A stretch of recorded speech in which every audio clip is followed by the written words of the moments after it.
Okay guys, so we have a Lenovo IdeaPad L340 here, and here we don't have a backlight here, and the problem is uh, I've checked the LCD is completely fine. The LCD is totally working in the other laptop, so we have the problem with the motherboard somewhere. If I show you, we have display here. If you see with the external light, is it visible in the camera? We close it up. We have some notification here which is visible. So this the problem is that we have some kind of a blown fuse in the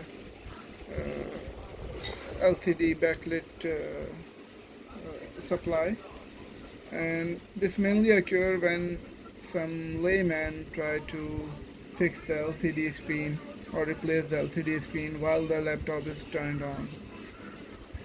So we will do a quick check if there is a fuse or not. I will take a look at the motherboard here and we will look at it closely. It is mainly near the LCD connector. We have the 30-pin connector here, and here it is. I can see the fuse here, this side. This small thing is a fuse, and this is written F17.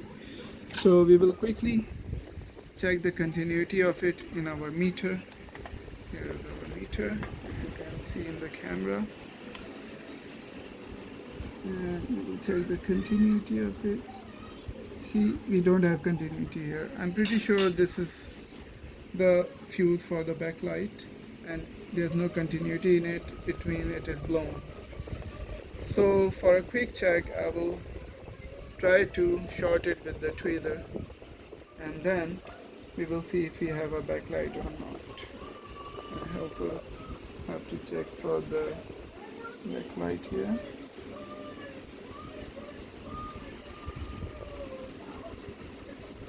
Oh yes, we have the display now. We have the display, so it means the fuse is blown. So we will just replace this fuse and it will be working fine. Okay, thank you for the video. Thank you for watching.